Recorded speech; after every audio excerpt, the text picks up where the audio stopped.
100, people have lost interest. So we're randomizing it to keep that nice and stable. Some of the council members are what we're calling kind of core council members. They're going to be required to vote on every single new game as they're added to the overall list, so about once a month or so, for reasons that will hopefully become apparent later. But the rest of the panel, they don't have to vote on absolutely everything. We're also moving people's games that people have voted on previously to the top, so that's a little bit easier for them to manage it month to month. Like, yeah, okay, Half-Life 3, if it's on there, that'll be near the top. I'm very interested in that. Please bring it along. Those are out there. When someone has finished casting their ballot, there's a button that they can tick, and it says, "Yep, I'm done." Checks that everything that they need to vote on, if they had to vote on everything or anything, is done. And then sometime later, Evan or one of the team members at PC Gamer will run a separate spreadsheet that goes through all of those councillors' individual ballots and reads those results, moves them into a personal history so the councillor can see their own history as well. And once it's moved into that history, it brings it into the central sheet where we do the algorithmic magic to turn it into a score.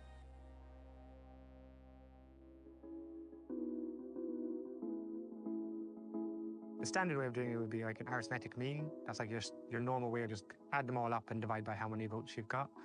But where, as sort of Ollie's explained, is we're going to have a variable number of panelists and we're going to have a variable number of titles, and not every panelist is going to be required to vote on every title, which means the arithmetic mean approach would probably skew the results a little bit.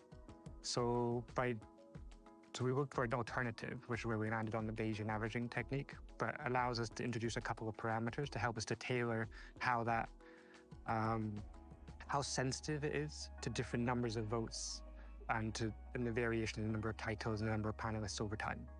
So we can make use of that core group within the panel to build in expertise as prior sort of expertise and knowledge into the algorithm title by title to make sure that we're going to be sensitive enough to capture those titles that perhaps have a lower profile. So you may have so that we don't swamp the rankings with very high profile games.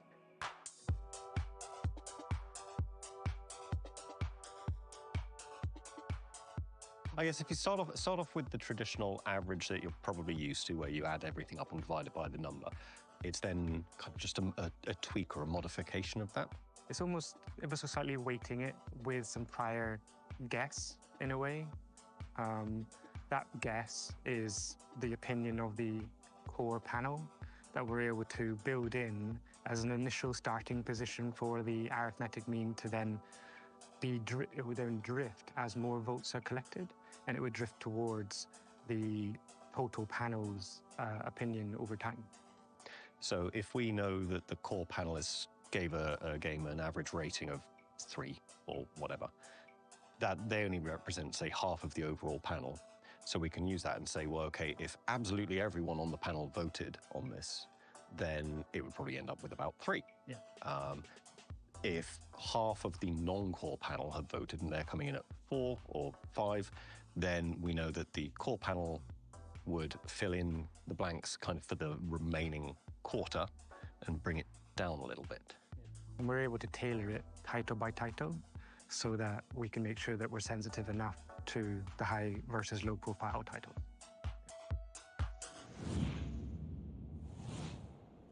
To join the council is to carry the coin, a binding seal and badge of office granted only to these anointed few. Forged with metals from forbidden depths and shaped by forgotten craft, each coin is etched with potent sigils of play. Icons of PC gaming, the runes of ancient ludic gods that definitely exist for real.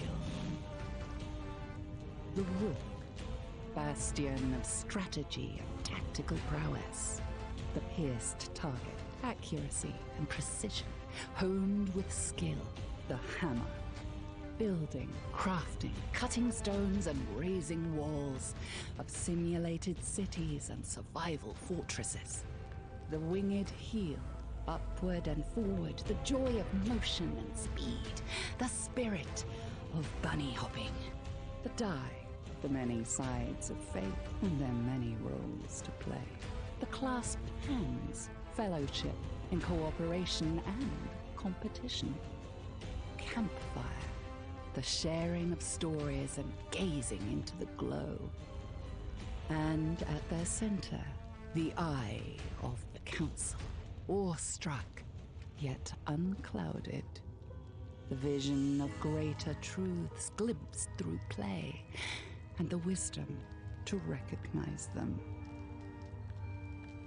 The coins are more than a token with a delightful weight in the hand. They are a symbol of perilous knowledge, a marker of dedication, devotion, and dire consequence. None but the coin's keepers hold the power to choose the most wanted.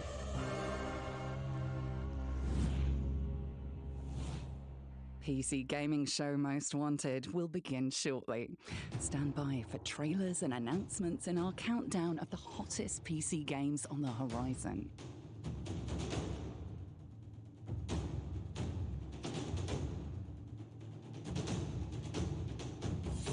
PC gaming show Most Wanted will begin shortly.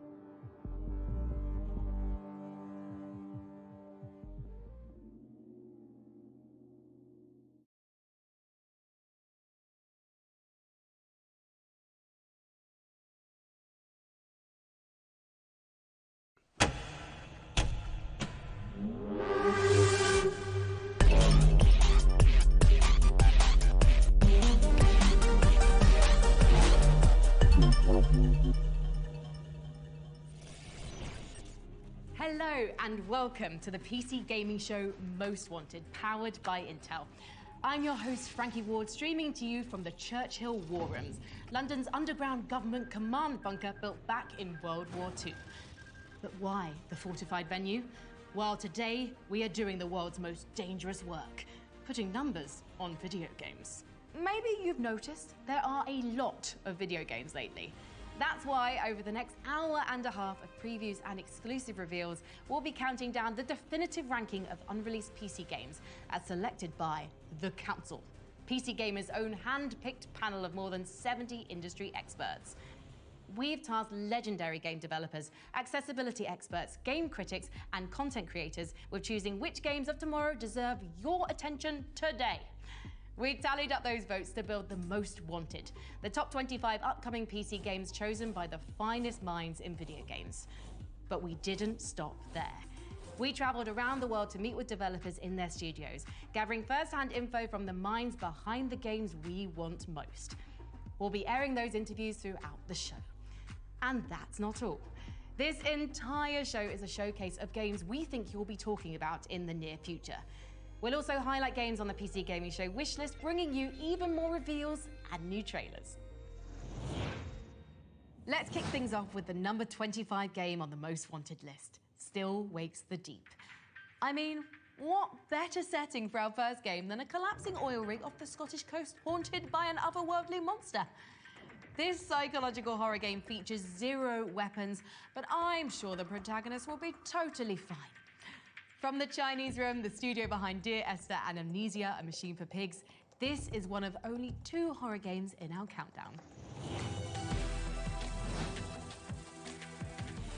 Number 25, Still Wakes the Deep.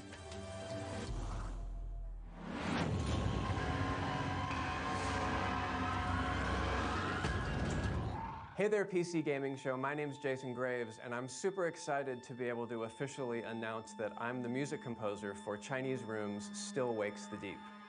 The Chinese Room has a history of incredible music in their games, and I'm really excited to be a part of it.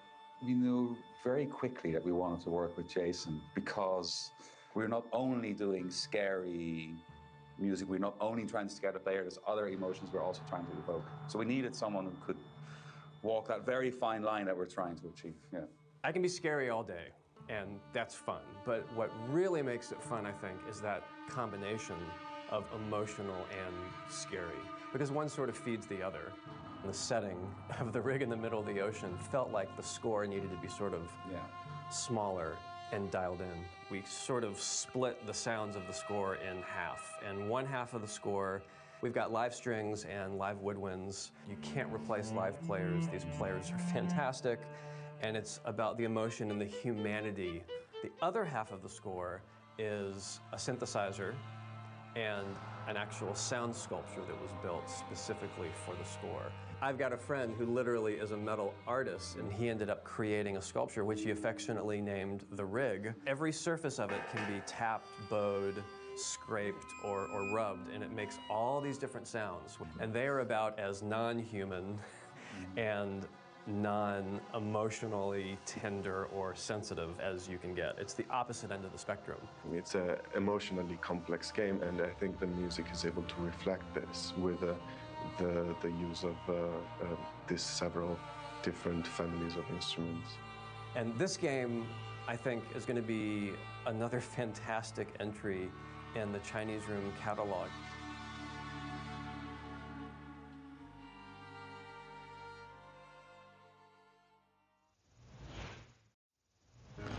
Our list of most wanted games on PC was voted for by a hand-picked panel of more than 70 industry experts we inducted into a not-so-secret society called the Council. Let's hear from some of them. It is I, Miss Mika, the bane of Melania. I am a member of the Council. My name is Marina Hallikainen. I'm from Colossal Order. My name is Chris Barassa. I'm the creative director at Red Hook Studios. I'm here to reveal that in addition to being a little sunburnt, I'm a member of the Council. I voted strongly for Tiny Glade and Dragon's Dogma 2. Hey, I'm Jessica Klein from Blackbird Interactive, and I'm one of the voters who helped select the games in the PC gaming show Most Wanted. Hello, my name is Esfand, and I'm a member of the Council. And who is on this mysterious council? It could be anyone. Even Sid Meier. I got an Illuminati-style cloak to prove it.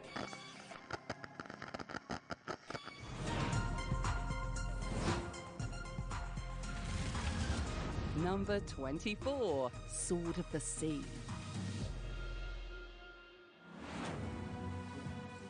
Games have a special capacity for movement, for empowering us to move in ways that are graceful or athletic or physically impossible. In this game's case, you're hoverboarding across magical, otherworldly terrain. And if anyone can turn gliding on a magic sword into an experience of meditative wonder, it's the visual and musical artists behind Abzu and Journey. Dwarf Fortress is a PC classic, famous as a factory of unforgettable stories. After releasing way back in 2006, Dwarf Fortress finally migrated to Steam 1 year ago. Soon, the masterpiece of sandbox simulation is expanding even further with a revival of its celebrated roguelike game mode. Fresh from the mountain homes, here's an exclusive first look at the return of Dwarf Fortress Adventure Mode. Hi, this is Tarn and Zach, the creators of Dwarf Fortress. Here we're in this cool fortress with the dwarf Vukar working on an artifact, and he's made Kasha Zunal a gold ring for his family. But now I'm going to retire this fort because I want to hold this ring in my own hand.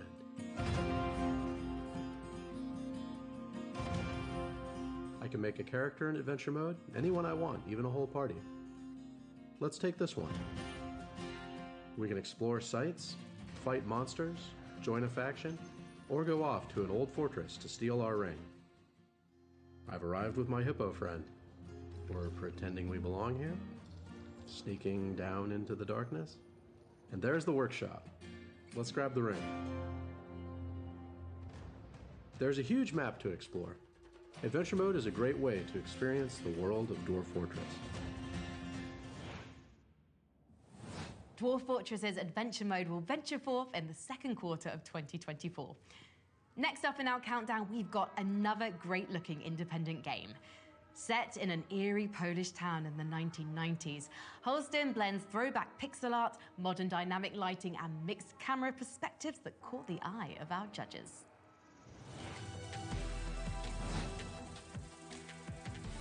Number 23, Holsting.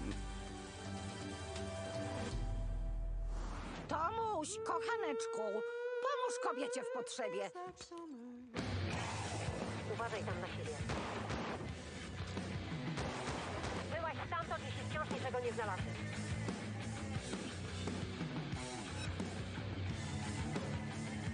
O mój Boże, światła nie działają. I co nam zamiast tym zrobić? Masz jakiś pomysł?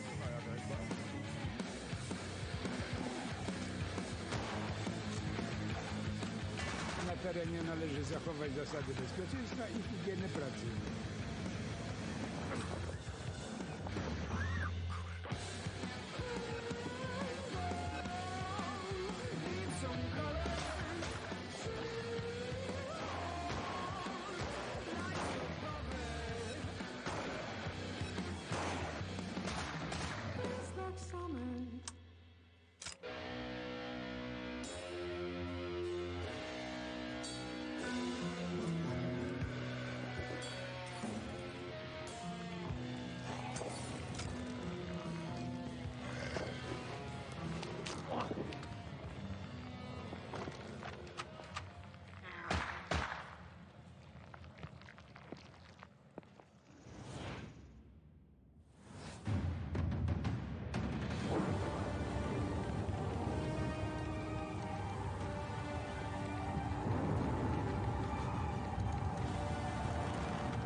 Explore a world that evolution forgot in Under a Rock, launching in early access next summer. Up next, the clock ticks towards the dark hour once again. February brings a long overdue reimagining for the game that found the magic mix of after-school extracurriculars and interdimensional dungeon crawls. In the 22 slot, here's a message from game producer Ryoto Nitsuma about the upcoming remake of Persona 3.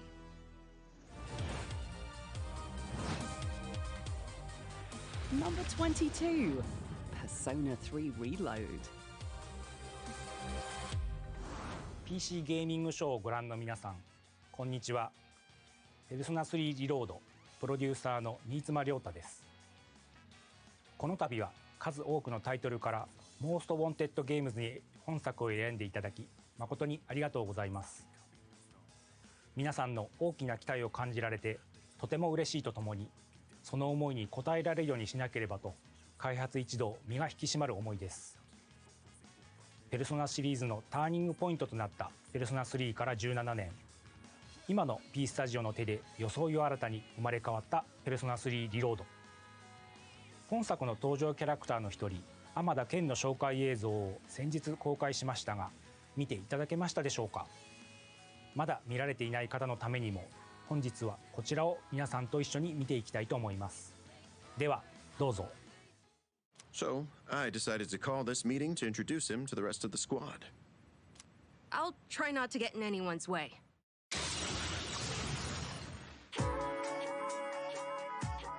Swallow will air this winter as a TV special. Huh? Wow! A spin-off with Swallow as the main character! I gotta make sure I record that! Yeah! I watch it every week without fail. But this TV special is big news. Swallow doesn't usually make much of an impression, but there's a theory that he's actually stronger than Hawk. I heard that from a friend. I chose a long weapon so I could match the reach of an adult.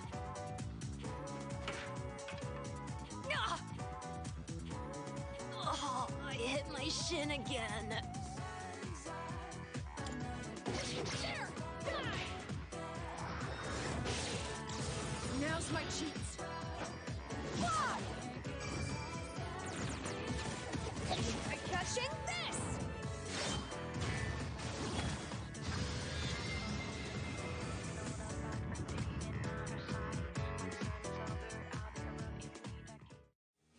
いかがでしたか？シーズとして活躍する初等部の少年天田健。ぜひパーティーに入れて一緒に戦ってみてください。ペルソナ3リロードはこれまでにペルソナ3をプレイしたことのある方にも初めてプレイする方にも自信を持ってより鮮明に描かれる感動をお届けいたします。ペルソナ3リロードは2024年2月2日に発売予定です。皆様に楽しんでいただけるようチーム一同頑張っていきますので、ぜひご期待ください。ありがとうございました。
Unravel 2 steams into early access in 2024. We continue our march through the Most Wanted with a game that's a truly handcrafted work of art. A stop-motion story of friendship on an alien seabed featuring a lovingly sculpted ensemble of stranded weirdos. Let's take a look.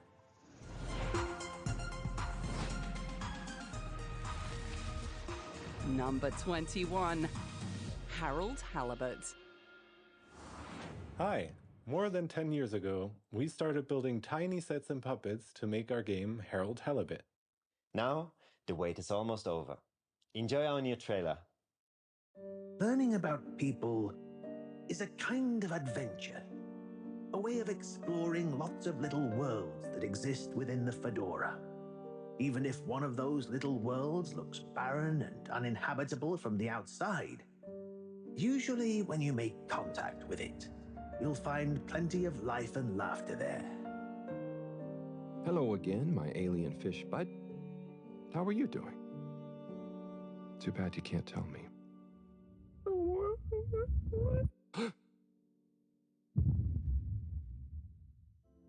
Were you? I quite wondered if maybe you'd take Harold with you. Me?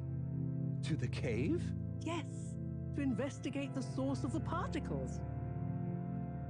Humans are so unpredictable and complicated. There is almost nothing to understand. Please witness the future of Fedora. I thought you said it wasn't a vote. It's not. I just happen to agree with them. Is that Dr. Computer? You may commence Stage D as discussed.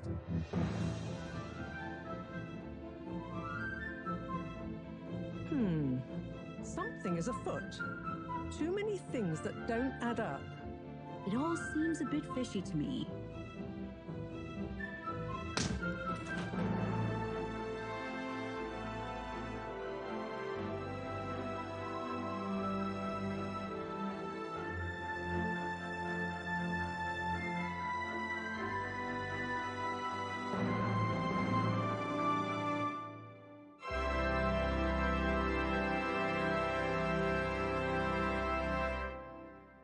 By the way, he's saying he's a human.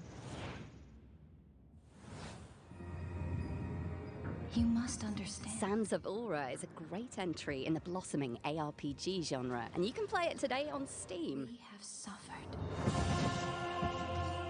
Faced the corruption, ruin, and death. But we have also experienced beauty.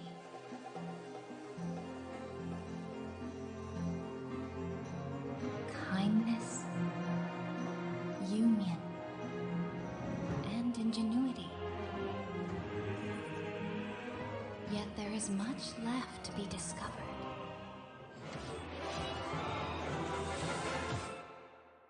Maybe together we'll find something here worth saving.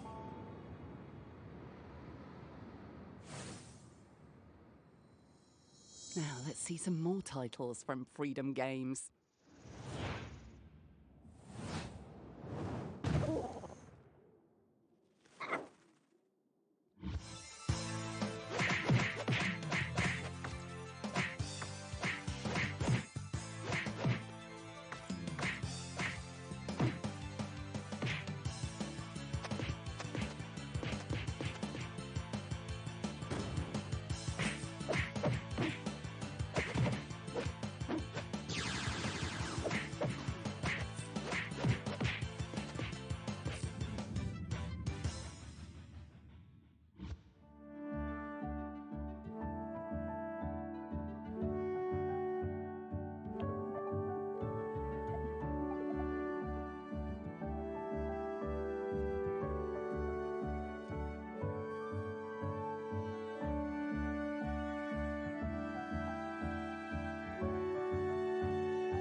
Find out more about G.I. Joe Wrath of Cobra, Echoes of the Plum Grove, and Lost Isle on the PC Gaming Show Steam page.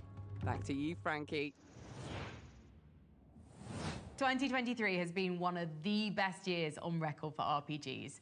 With Baldur's Gate 3 ushering in a renaissance for classic role-playing, could there be a better time for a game set in a new universe from Ed Greenwood, creator of the Forgotten Realms? For a closer look at the upcoming RPG sandbox, we traveled to Montreal, Canada to speak with the developers of Unforetold Witchstone. Factions, empires, gods, they rise and they fall. The actions of individuals set the course of history, and you are one of them.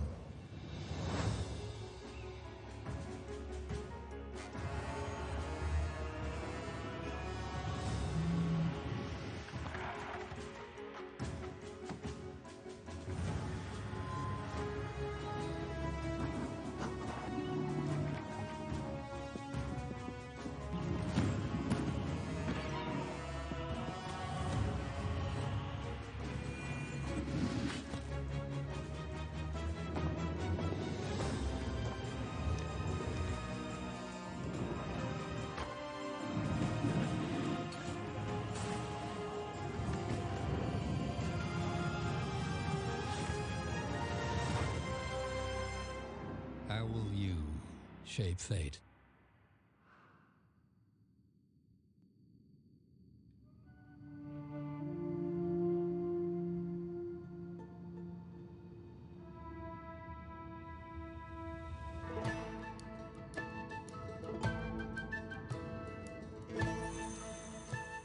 I'm Malik Bukira. I'm a co-founder of Spearhead Games, and on the game side, do creative direction and design.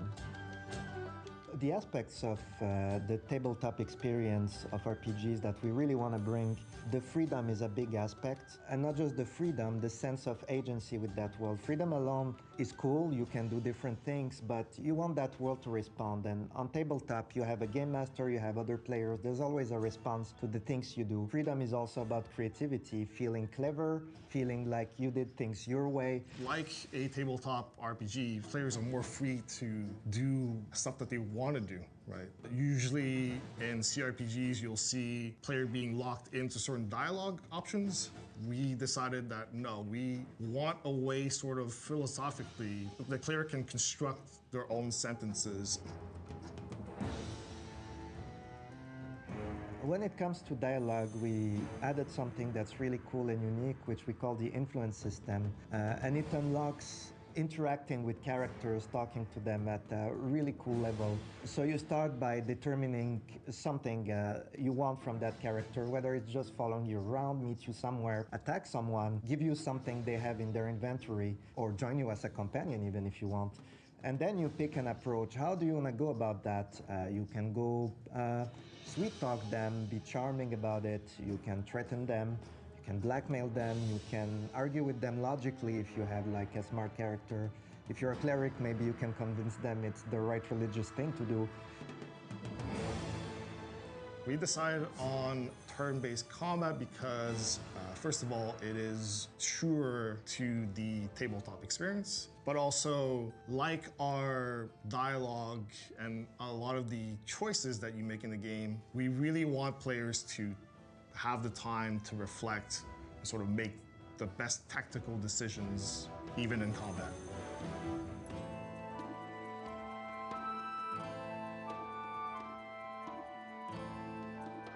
You can find Unforetold Wildstone on Steam. It's still in development, but you can wishlist it already and join the conversation about the game.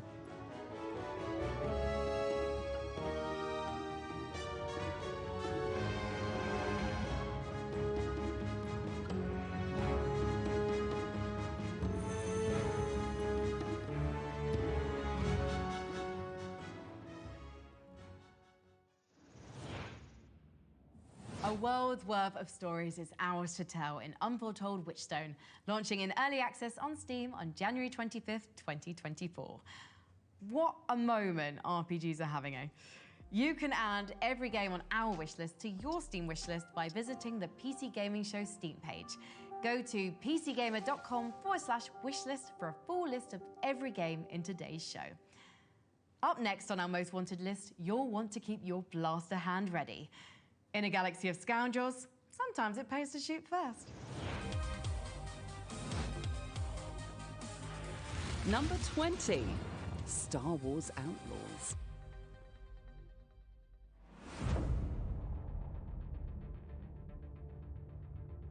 Hey there, I'm Ammunition. I'm a content creator, but if you couldn't tell, I'm also a huge Star Wars nerd. I'm really excited about Star Wars Outlaws. I have very high hopes for it because the Star Wars universe obviously is very cool. They're focusing on kind of more of the original trilogy era, which is very cool, but I'm also happy that they are not doing a Jedi or Force-sensitive thing, at least that's what it appears from the trailer, but rather just like a heist video game, which should be really cool. And I love seeing developers lean into single-player games because not everything needs to be multiplayer, not everything needs to be online. I love single-player stories that are crafted to be just a really good experience from start to finish. So I'm really excited about it, and I hope that Star Wars Outlaws is a 10 out of 10.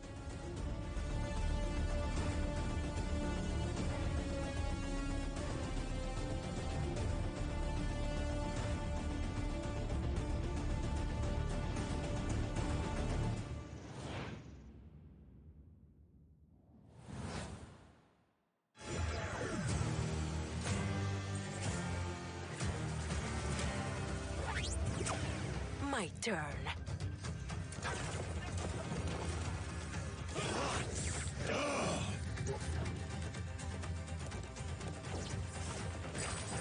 Jackpot!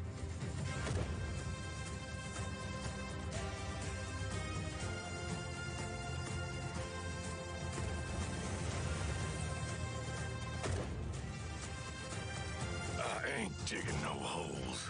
My turn. What do you mean? Don't test me. Hey, man!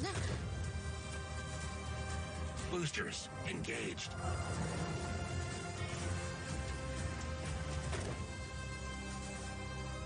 Finally, a challenge.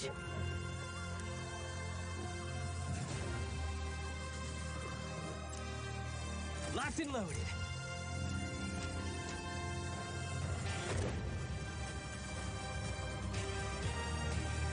Ready for what's about to happen? Lighten the fuse.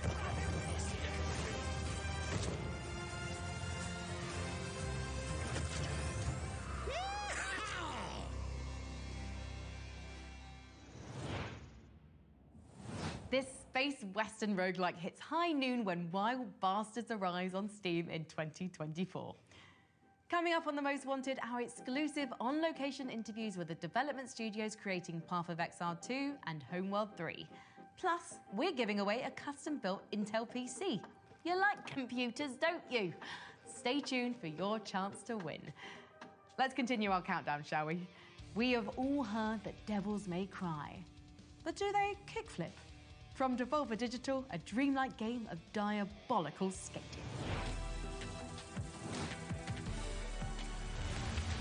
Number 19, Skate Story. We got our first glimpse of Skate Story way back in 2020, leaving us with fevered visions of a demon with glass skin, a skateboard, and a quest to swallow the moon. Pairing a vivid afterlife realm with the acrobatic and dangerous play of skateboarding seems like the perfect thematic match. Our Most Wanted experts are desperate to land an unholy heel flip in the underworld.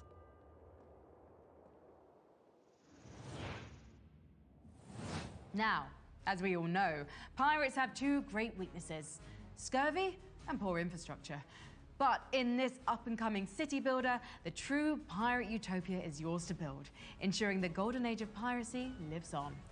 Coming in 2024, here's the world premiere, Republic of Pirates, Ireland.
To add some mega corporate espionage to your Steam wishlist, find DataJack 2020 on the PC Gaming Show Steam page at pcgamer.com/wishlist.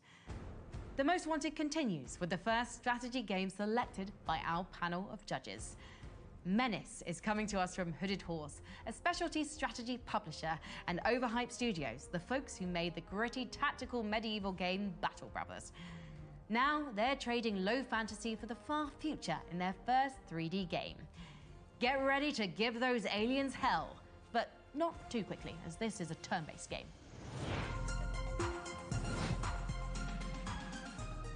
Number 18, Menace.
The world as we know it is dead.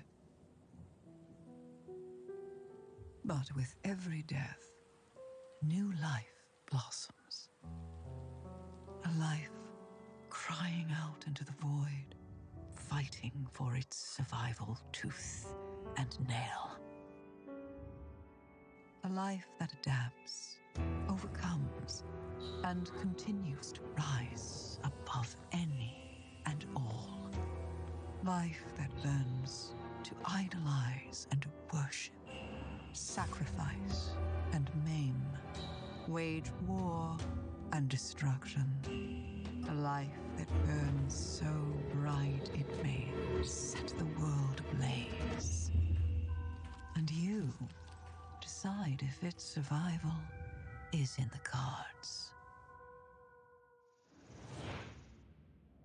Up next, one of our favorite studios, Obsidian, is expanding Pillars of Eternity into a first-person RPG called Avowed.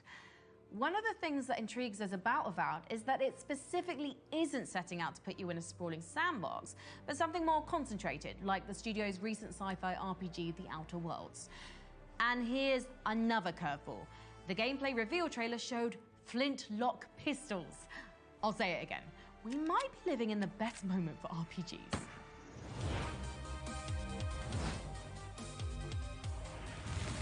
Number 17, Avowed.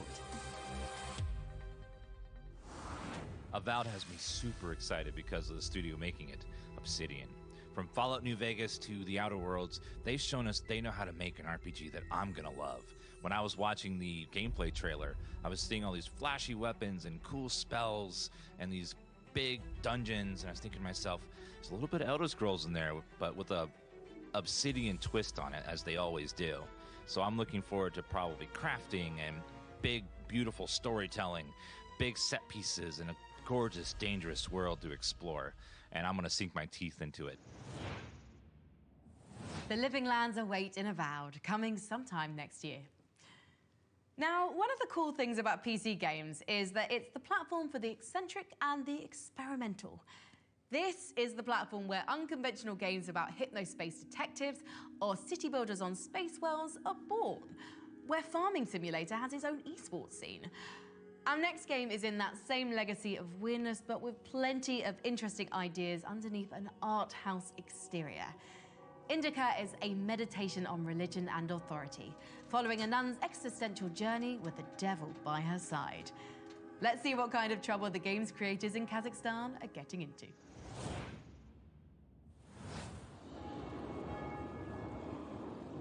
let me tell you about Indica.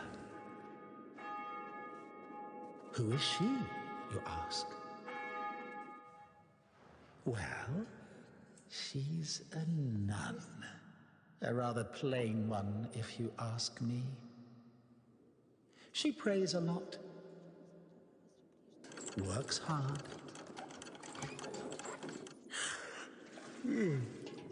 Really hard. Goodness. She even finds some time to chat with, what do you call it? Chot. Poor girl. Of all the boring places, why do you want to go to heaven?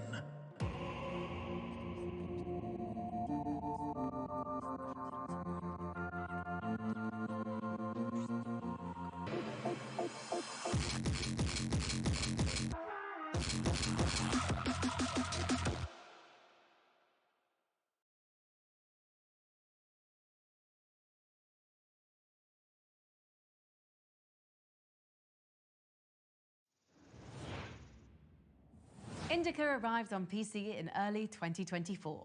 Next, we've got a new game in a genre that can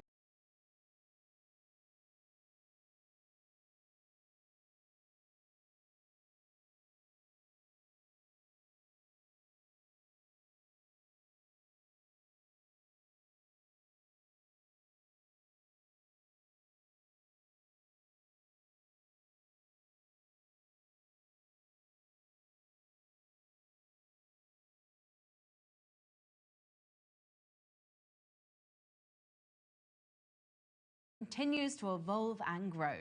The Extract PvE game where players deploy to a stylish island called Exile to battle lizardmen and fellow mercenaries for the treasures of a lost world. Now playable in early access on Steam, here's a fresh look at Hort.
The chips are down, but you're not out yet. Go teach them a lesson they'll never forget. Trust someone in a million. Relegate, look at the score. It's too late to cash out, yeah. But I'm coming in hot. Life on the line, fortune is mine. Last chance to fire my shot.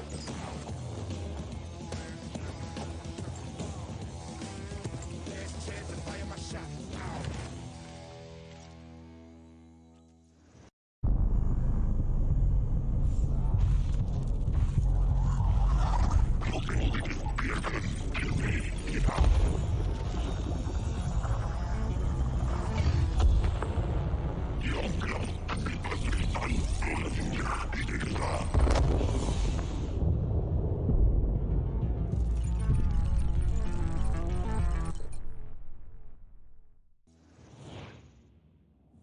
Hort is playable now in early access ahead of its full launch next year on PC and console.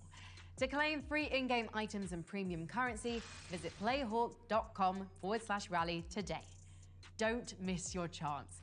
Make sure you drop into Exile with a full loadout for the full release of Hort coming in 2024. Next on the Most Wanted Countdown, Dragon's Dogma devotees finally get their wish with a long-awaited sequel.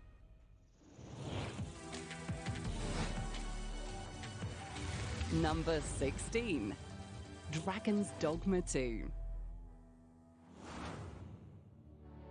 If you're hoping for a masterwork in open-world monster slaying, you can't go wrong with Capcom's RPG cult hit. Capcom has shown just how good it is at creating these mixed action and fantasy RPGs with recent entries in the Monster Hunter series. And Dragon's Dogma 2 looks to continue that trend. Fresh crop of climbable chimeras and a bounty of befriendable pawns. The endless chain stretches on in Dragon's Dogma 2. With Dragon's Dogma 2, we're 10 games deep into the Most Wanted, and things are about to get a lot colder. In 2018, Frostpunk won wide praise as a chillingly bleak city builder. In a sequel set 30 years later, new factions arise as resurgent humanity faces its new greatest threat, itself. Let's hear from the game developer in Poland, 11-Bit Studios.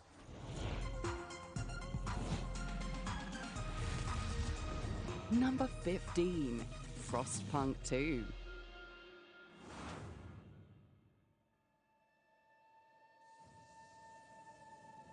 We survived the storm.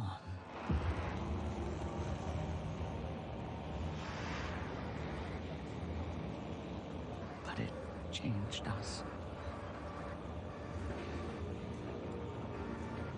Mere survival was no longer enough. We kept expanding. More and more people. Dreaming different futures. Conflicting futures.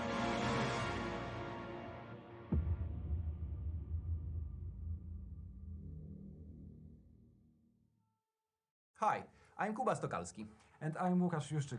We are both game directors responsible for Frostpunk 2, here at 11-Bit Studios. What you've just seen is the first gameplay teaser of Frostpunk 2, and as you can clearly see, a lot has changed since the first game, especially the scale of our city. But what remains the same is harsh post-apocalyptic atmosphere that hopefully will resonate with you once again. Stay tuned for more, because the gameplay trailer for Frostpunk 2 is just around the corner.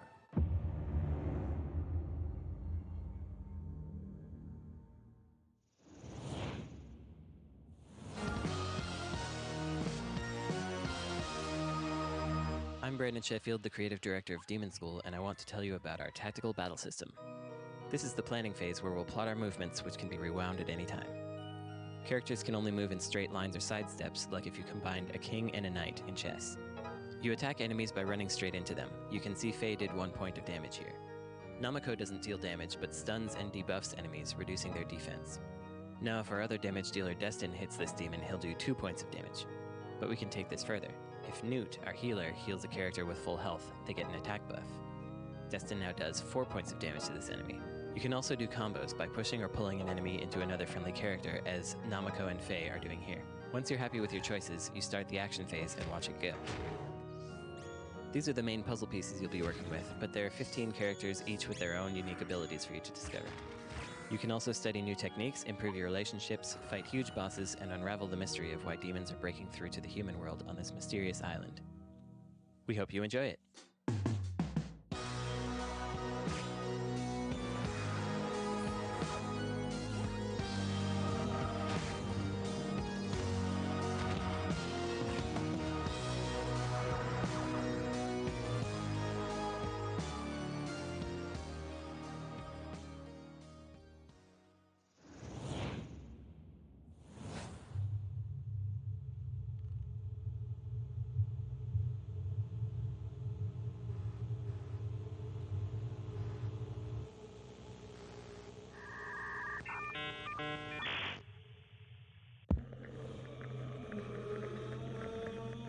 The Dark Web. You want to stream. It will watch. It will follow. Do not leave. Stream. We are watching you. Stream. We are in your machine. Stream. We are in your skin. Stream. Stream. Stream. Stream. Stream your death.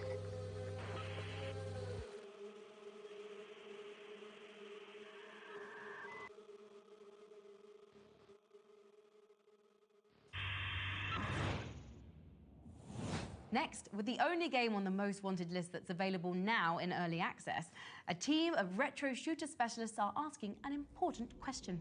What if Bloodborne played like Thief if Thief had a pump shotgun? From New Blood Interactive, here's our latest look at Gloomwood, featuring its upcoming Underport area and introducing us to the terrifying Crowman. Number 14, Gloomwood.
Gloomwood opens the gates to the Underport district in early 2024 with more early access updates to follow.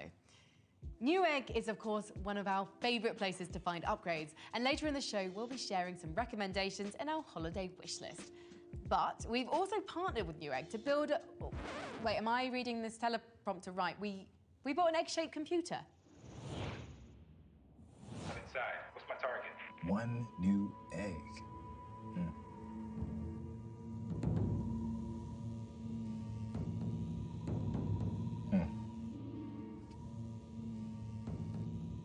Guess this is the egg. Oh.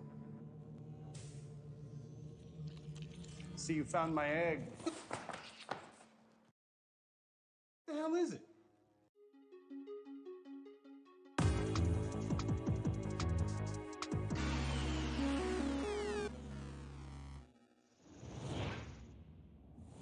Head to pcgamer.com/egg to watch the full video. The next game on the most wanted would probably rank higher if we knew a single thing about it. I mean, it's a decade after the release of Grand Theft Auto 5, and GTA Online is still clearing $500 million every year. How the hell do you follow that? And how scared should we be of the answer? Let's hear from our voting panel on how GTA 6 earned this position in our countdown. Number 13, Grand Theft Auto 6. Yo, what's up, guys? My name is S-Fand, and I just wanted to share with you guys how incredibly excited I am for Grand Theft Auto 6. My personal pick for the PC gaming show Most Wanted has to be Grand Theft Auto 6, because at this point it has been about 10 years. 10 years since Grand Theft Auto 5. Storylines are always absolutely fantastic. It's one of the greatest video game franchises of all time. I'm excited to dive into a new immersive world, new cities, new surroundings. Just the amount of things that you can do in this open world sandbox, and whether you just want to screw around. Rockstar recently acquired CFX, which is the company that own 5M, and that is where NoPixel is hosted, and NoPixel is one of my favorite GTA roleplay servers. I hope you guys are excited as I am. I think Rockstar has a lot of hype around it right now. And very excited to see what it holds. I hope you guys enjoy it when the game comes out.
Top of the Crown's Tyranny in Valorite, coming to early access in December.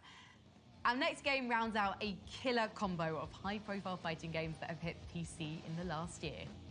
Ready? Fight!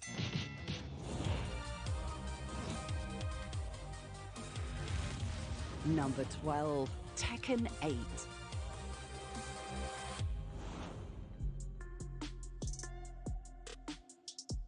It's been more than 6 years since Tekken last entered the ring on PC, and we're more than ready for a rematch.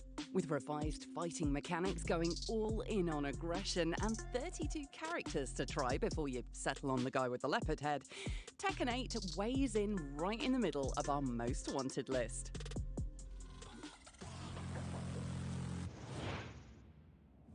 We're moving forward in our rankings with a sequel to a Metroidvania favorite. We're talking, of course, about Hollow Knight's Silksong.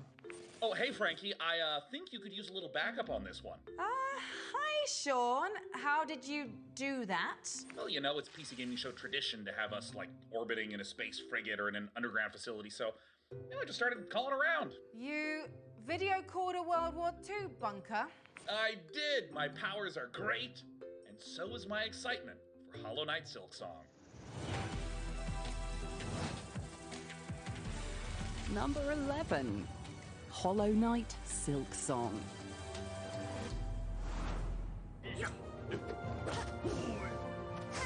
Allow me to share 3 reasons why I'm excited for Hollow Knight Silksong. First, the graphics. I adore the original Hollow Knight art style, and they're giving me more, but elevating it with more detail and layering. 2, combat in motion. The original Hollow Knight somehow was able to blend super fast, snappy movement with slow, chunky Souls-like combat. And if you look at the Silksong trailer, you're seeing all sorts of new moves that allow you to dance around your enemies and jump around the environment. It makes me really excited for the second-to-second experience. But the third and the biggest reason is exploration. Team Cherry are masters of this. There would be a ledge in the original Hollow Knight that when I finally was able to get there would be hours of content behind there, or new bosses, or new enemies, or entirely new zones. And it's that exact combination of a beautiful game that's fun and second-to-second gameplay that rewards my exploration. Oh, I literally can't wait for Silksong. Thanks for your Silksong expertise, Sean. What began as a spin-off expansion to Team Cherry's beloved Metroidvania is now one of our most sought-after sequels, assuming it leaves hiding someday. Before we move forward with more previews, we want your input, and we're offering a PC-sized reward.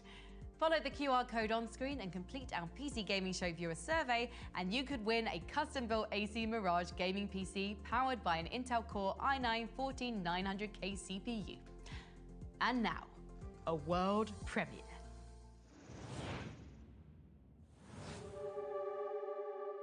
Two people have been reported missing. A male and a female were last seen heading to the forest 2 days ago. A teen has not been seen since September 24th. We had a chance to speak with the mother. It's been 3 years since he's been missing. There are a lot of rumors about the lake. Do you personally believe that there's something sinister hiding in there? No, of course not. People love ghost stories, but in the end, they're just stories. Just stories. Just stories. Just stories. Just stories.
we're nearing the heavy hitters, selected by our panel of industry experts as their top 10 most wanted games.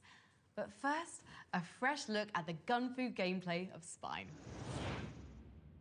Redline, as your combat AI, I have to warn you that pressing the wrong floor may lead to unexpected consequences. Who the fuck are you?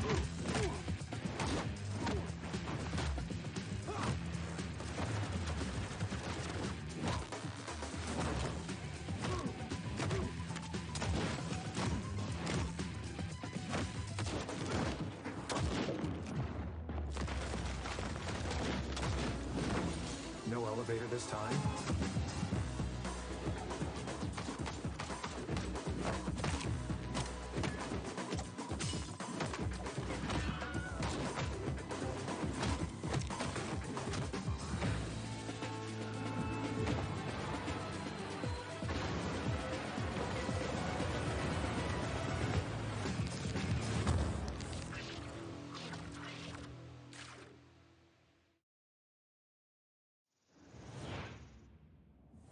Bringing cinematic action choreography, Spine is coming soon to PC. We're just minutes away from starting our top 10 countdown. And make sure you stick around all the way to the #1 game on our list to see some exclusive gameplay footage. But before that, here's a message from our friends at PC Game Pass.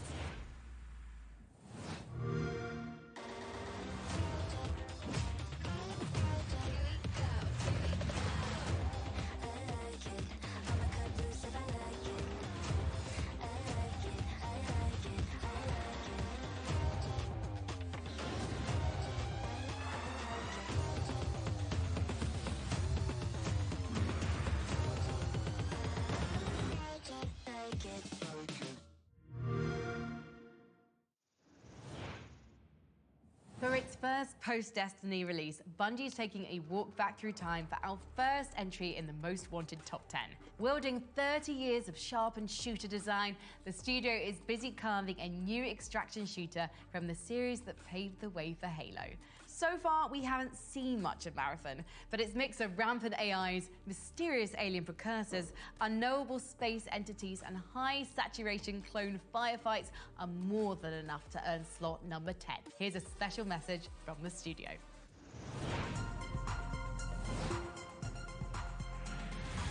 Number 10, Marathon.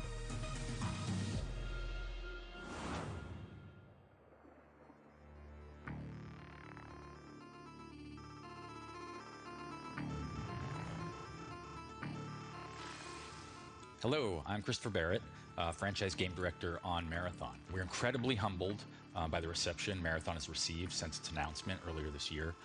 Being voted one of the most anticipated games on PC is an honor which absolutely motivates everyone on the project.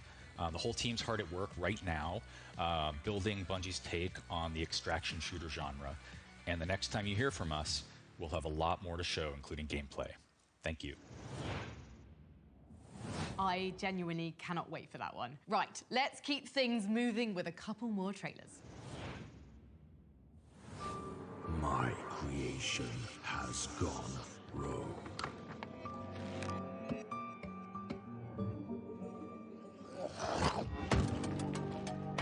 And I shall rebuild it. I might die.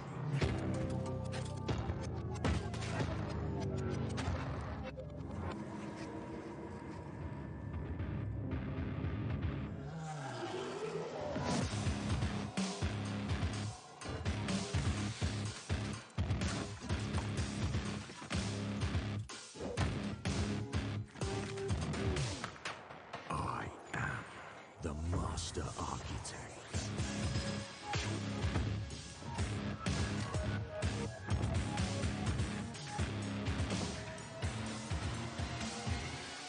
And I am in control.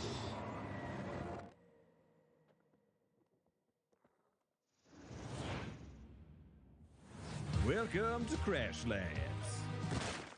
2. Explore a world filled with wonder, mystery, and some of these things. And then slap them. Just slap it all. except these. Best to make a home for yourself, but not just yourself. After all, if you're gonna make it on this planet, you'll need all the help you can get.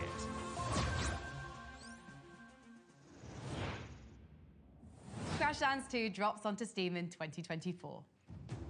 At number 9 on the Most Wanted is the product of a simple design philosophy. If you look hard enough, you can always find somewhere to put another skill tree, even if you end up making a second game in the process. Warm up that left mouse button because we're about to show you some Path of Exile 2. We travelled all the way to New Zealand to speak with the team, climbing the highest mountains to visit their studio in Auckland.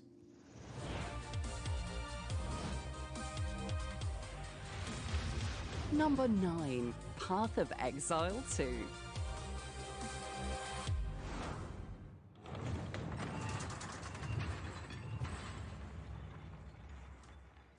It seems the old ways still hold some power.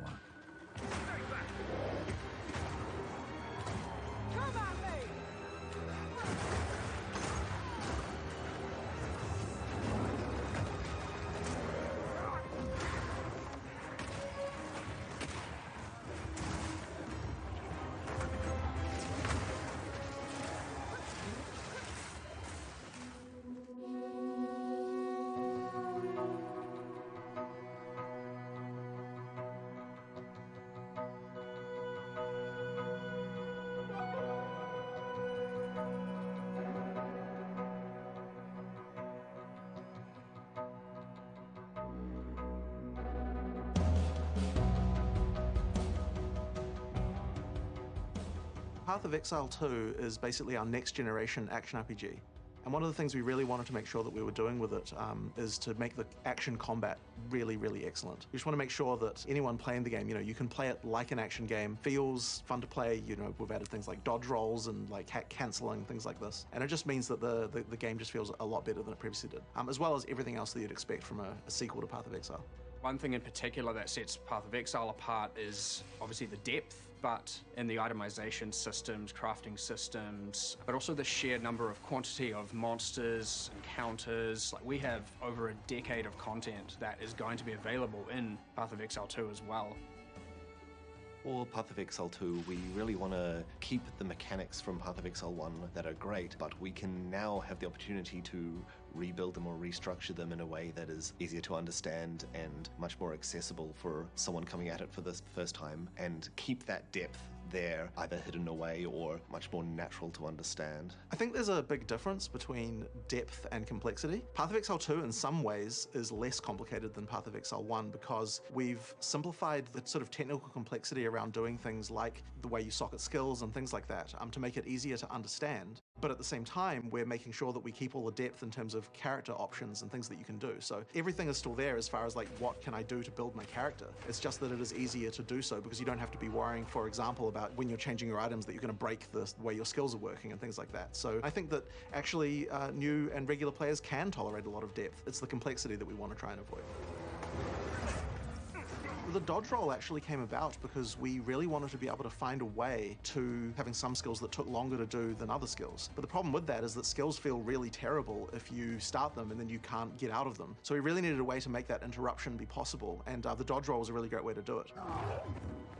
We actually already had a philosophy for Path of Exile 2 boss design where we wanted to make sure that everything was dodgeable. But previously we were just doing that by running around. But I think the dodge roll has actually changed a lot of things, and especially because, now that you can expect a player to be able to do that, it means that we can have the expectation and the balance as well. We've done fresh design on everything. We've taken some elements from PoE1 in terms of monsters, specific monsters, and brought them over, and kind of because they were fun to play. Like, why not replicate something that is still fun to play? But of course, it's full fresh coat of paint. There are definitely new systems. I'd say a lot of the monsters are faster, for example, which is where dodge roll helps to come into play. We have secondary AI systems that allow the monsters to do skills while they were performing another skill. Much like how a player can dodge roll to interrupt a skill, a monster can now do the same thing. We have a lot more monsters doing interactions with the environment. They'll interact with the world more, a lot more spawning from things, a lot more, like in one of our areas, the Isle of Kin, we have monsters riding on top of another monster, and then when they get close, they all jump off. There's a lot of design changes that have had to gone on to take into account the way that the new skill system works. So with something like the Mercenary now, we're developing how crossbows should work. We kind of really looked at that and thought, okay, how can we make crossbows just feel completely different than bows? You know, if you look at a shooter, it's like pistols and shotguns and things like that. Like, what about those makes them different from each other? And so therefore, it makes the whole experience just feel so different than what a bow feels like now. You know, you want that like pull the trigger and it instantly fires, you know, that kind of instant response type of thing. And I think that as we approach each different character class, we're thinking like, how can we make the skills here feel so different than every other class? For a lot of the really unique skill sets like the crossbows, which are almost basically guns, there's a lot of work that's been done in other games to make those feel great that we had the opportunity to bring into Path of Exile. And there's a lot of lessons of what works well in a shooter that can work well in an RPG if you do the work, get the animations right, get the timing right. We've done a lot of core system changes to make it so that it feels like you've got as much control as you would in a shooter-focused game. There's a lot of what have other games done well that we can bring into Path of Exile that no ARPG is really built on, because they don't have the crazy level of skill variety that we ended up having. So we've got a live stream later today where we're going to be showing off 2 of our character classes. We're really deep diving into the mechanics, and we're really excited to show that. So if you're interested to know more about Path of Exile 2, then tune into that later today. The old magics, not to be feared. Now, if you're anything like me, you leave your Christmas shopping to the absolute last second and then speedrun the entire thing in a single afternoon of guest checkouts and regret. But what to buy the PC gamer in your life? Well, our good friends at Intel have a few ideas. Here's 5 of their favorite gaming deals this holiday season, all on offer now at Newegg. The Acer Predator Helios gaming laptop. Inside is an i7-13700HX CPU, an RTX 4070, 16GB of DDR5 memory, and 1TB of storage. We've been big fans of Acer's Helios machines for ages, and the new 16-inch Predator has fast become one of our favorite gaming laptops. It's the perfect combination of processor, graphics card, big 240Hz screen, and price. The 24-thread Intel CPU is mighty strong too, and the RTX 4070 graphics card also supports the magic of frame generation for a buttery smooth experience. This is the Gigabyte Aorus 15 gaming laptop, running on an i7-13700H CPU. RTX 4070 graphics, 16GB of DDR5 RAM, a 1TB Gen 4 SSD, and a 15.6-inch 165Hz QHD display. If your needs are a little lighter, this only slightly smaller 15-inch Aorus is a great option. You still get a 20-thread Intel CPU with the same RTX 4070 GPU inside it and a high refresh rate QHD screen. It still packs a serious punch, and if you want serious frame rates from the latest games, either of these laptops has you covered. We've also got the MSI Katana 17 gaming laptop, an i7-13620H processor, RTX 4070 GPU, 32 gigs of DDR5 memory, and a 1TB SSD. If you're looking for a lot of screen real estate, MSI's 17-inch chonker will get the job done without costing a bomb. The 13th Gen Core i7 is a 16-thread chip.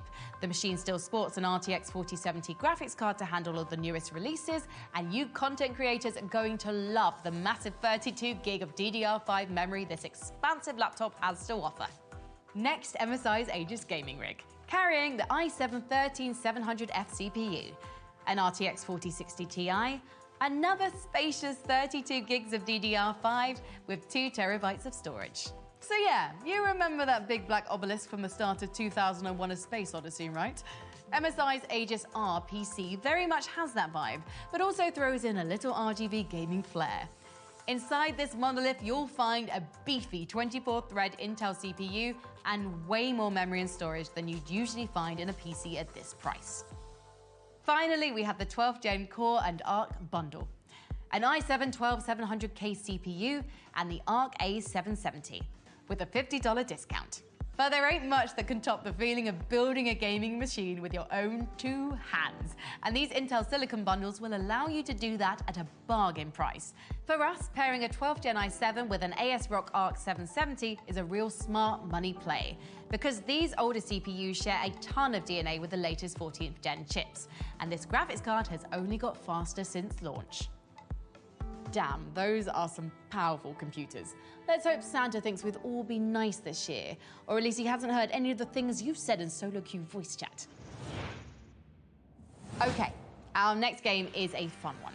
A blisteringly fast racer and a 1999 throwback you didn't know you needed. Racing into early access soon, this is Death Grip.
Now that's what I legally can't call pod racing. The whole reason we're here today is because, yes, there are an incredible amount of video games, and we want to help you decide which ones are the most deserving of attention. But if you're watching and wondering, hey, why isn't The Elder Scrolls 6 one of the most wanted games? Well, let me explain. Our voting process for the most wanted list prioritizes games that are imminent and that we know lots of information about. The more confident we are in a game's release date, the more rewarded it is by our voting system. But still, there's a long list of high-profile games that have been in dark mode for years and years.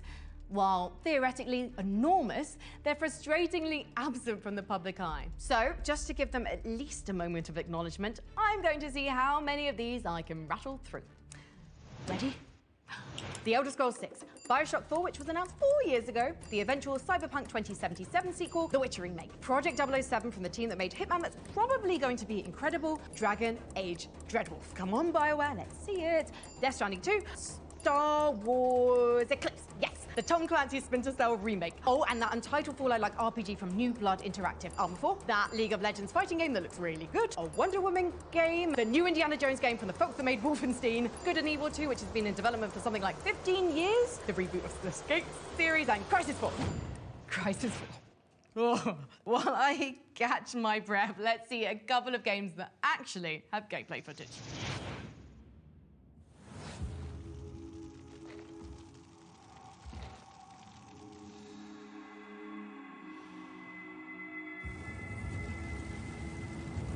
Our world is in chaos. The gods and their armies of the dead seek to rule over everything we call home. I'll be damned if I let that happen. My name is Nor Vanek.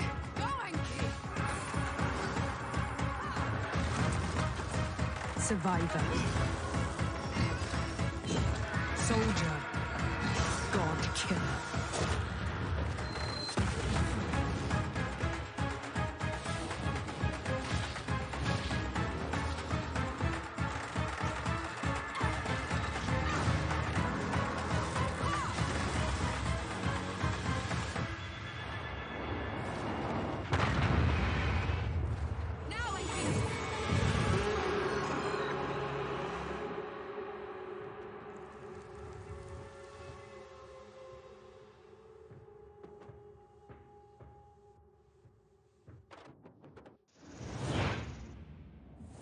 Time for a word from our good friends at Mad Mushroom. Mad Mushroom is a publishing company that is going to be a little different from other publishing companies. Mad Mushroom gives us the opportunity to enter the games industry while at the same time elevating and amplifying the message of hundreds of indie developers. You are literally working hand in hand with influencers to figure out how to make your game as enjoyable as possible, not just to play, but also from a content viewing perspective. If you're a developer and you're interested in us publishing your game, you can go to madmushroom.gg, check it out. We're very passionate and we're very excited about what we're doing here.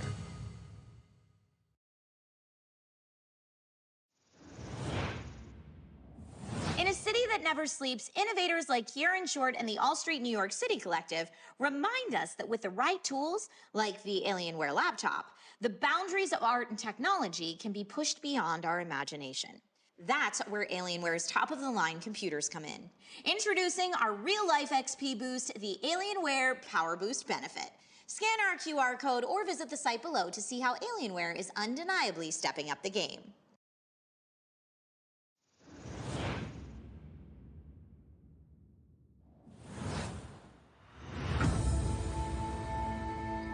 In Islands of Insight, you awaken on a floating island as a seeker.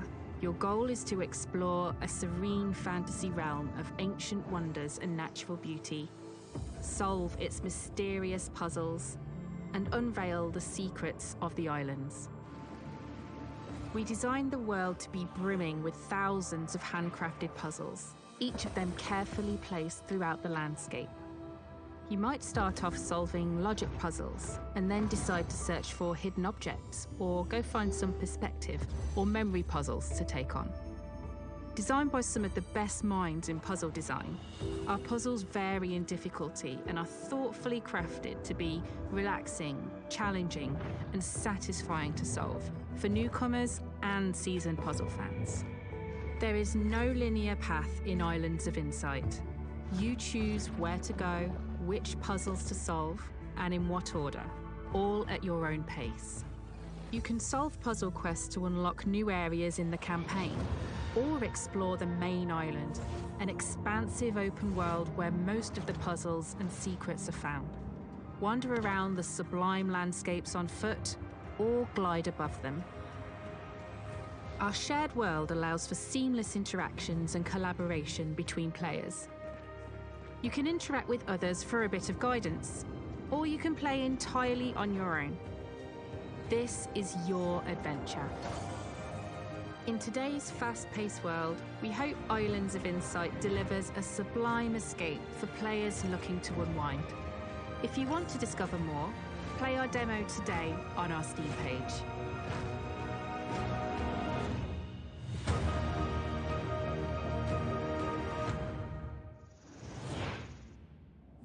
In 1999, Homeworld brought RTS space combat fully into 3 dimensions.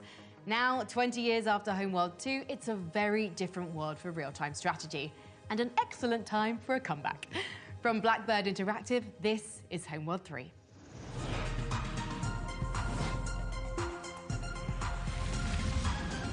Number 8, Homeworld 3. First batch of bombers rolling off the line. Looking good.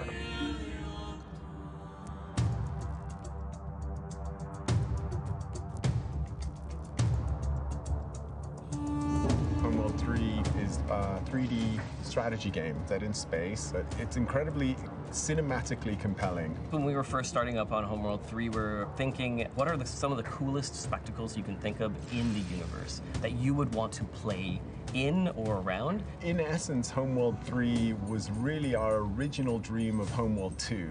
The problem was, in the late 90s, early 2000s, the vision for Homeworld 3 was utterly impossible to make. Massive coronal sun ejections, massive battles in asteroid fields. Massive environments with these giant megaliths, you know, like gigantic Death Star-sized things that would create an interesting landscape for the player to move their units through. We had to wait 20 years before we could do that. So anyone who's interested in strategy or strategy-like games, we want to immerse basically anyone who loves science fiction.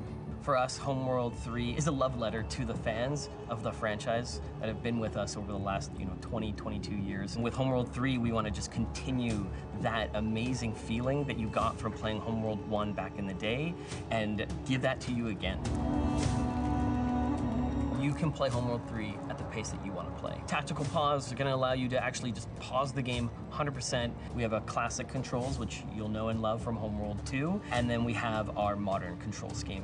And that one is built around FPS controls that you know and love from the games that you've played before. So MOBA players, RTS players from other games will be able to quickly understand, okay, if I want to go somewhere, I just click on this element here. Cinematic combat is such a huge pillar to the franchise. We want you to be able to get in there, find the coolest camera angle, and enjoy the spectacle. For anybody who's never played a Homeworld game, they'll be able to get right into the action. We wanted choke points. We wanted interesting strategic decision-making for the player. When engaging in combat, terrain will actually matter. We have tunnels where you can actually take your fighters and frigates through those things, and that will actually remove you from the enemy sensors, so you can ambush them. You can actually use a larger ship to take fire for another ship. So in Homeworld 3, we focused a lot on what wasn't already available for us within Unreal. We wanted to figure out the more distinct views that the game would have that separate Homeworld from any other game, which is mostly the skybox and the lighting to give that feel of being in space. When you go into a nebula, the ship understands how much coverage it has from that, which will affect the concept of fog of war in the game. We knew that we wanted persistent damage on the ships, and so then we focused on what that system would be like. You'll see the history of your battles as you go through the whole campaign. Please wishlist and pre-order the game. We're super excited to have you.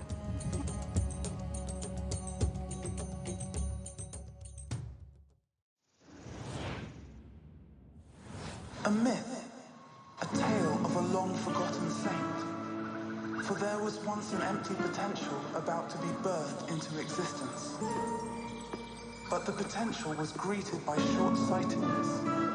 Although nigh honestly covetous, nor completely barren, it swallowed up everything that was given.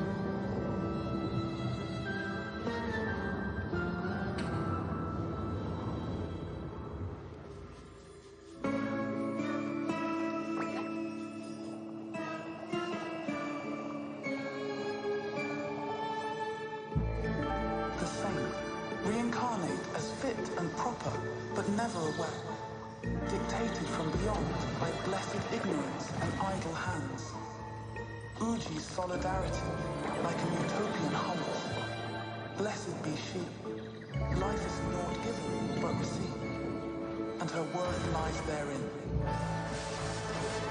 Blessed is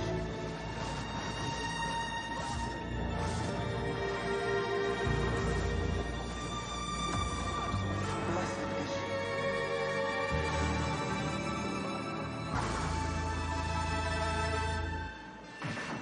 Blessed is she.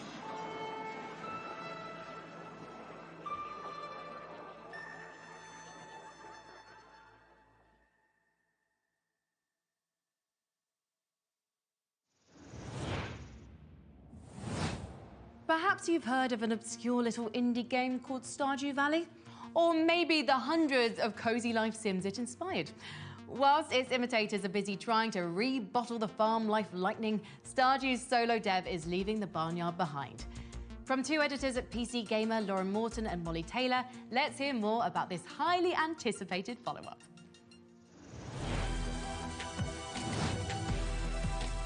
Number 7, Haunted Chocolatier.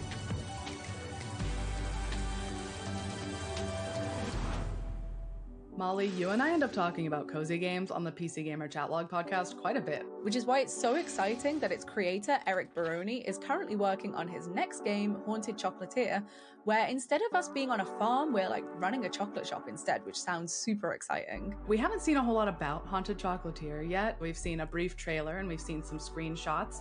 We've seen like boss battles potentially. We've seen a bit of the new cozy town. We've seen some expanded combat over the Stardew Valley formula. So we're definitely anticipating hearing more about it as it continues development. So I'm really excited to see how Baroni is going to take that formula and evolve on it.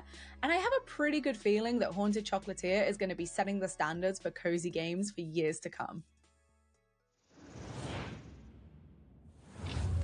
Assistance required on the corner of 5th and 24th Street. A gas station has exploded and we require immediate medical attention. Received loud and clear. We're on our way. ETA approximately 5 minutes.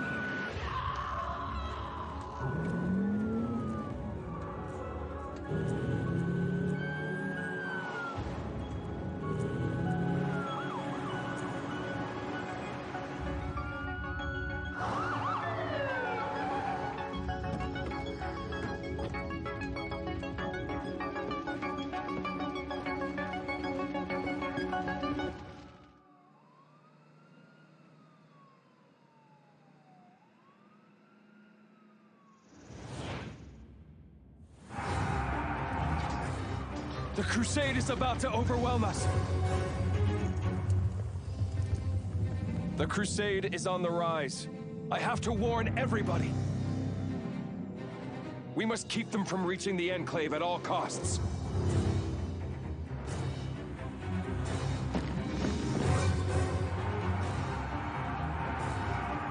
Lorelei, it's been an honor fighting by your side. Likewise, my friend.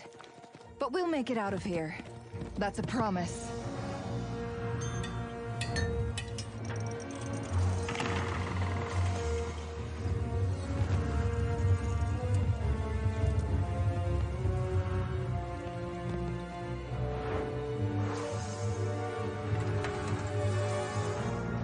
Fate brought us here. We did not come by choice.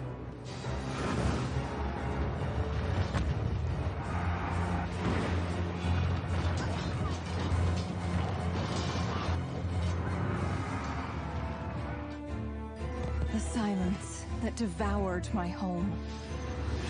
Please, Guiding Star, send me a sign. Queen Lorelei of Erengard, they call me Myrna. The bird will guide you to my side when the time comes. The crusade brings you a better future. Soon, there shall only be silence. The void will devour everything unless we stop the crusade.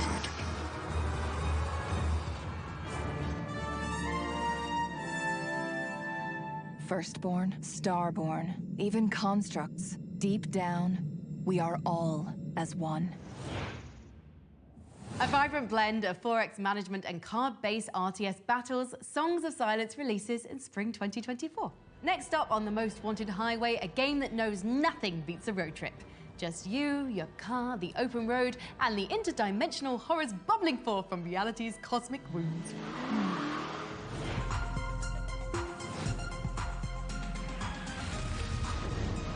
Number 6, Pacific Drive. The Olympic Peninsula, the crown jewel of the Pacific Northwest. Its unmatched views and quiet solitude offer everything you need in the most beautiful place on Earth. There is no cause for alarm. Take shelter in the closest pocket of stability in your area, and please refrain from thoughts or memories of home. The chain of events were in plain sight. Strange accidents leading to the government's claim of eminent domain and subsequent seizure of the peninsula.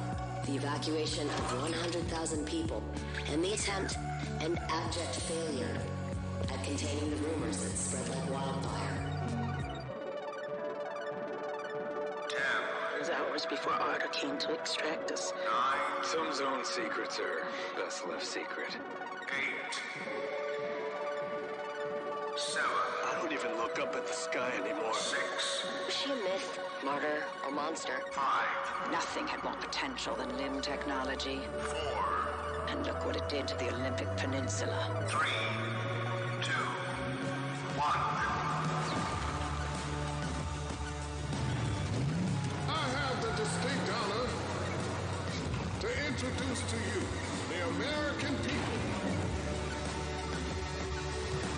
A new scientific frontier with a raw power, the potential is limitless.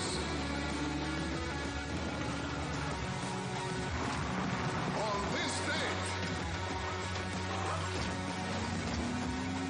we welcome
I just love that we're seeing smaller studios take a swing at Souls-like gameplay. Mortal Crux is coming soon to early access. Coming up, we're nearly at the top of our list.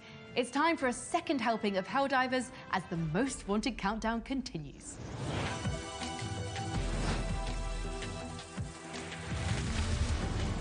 Number 5, Helldivers 2.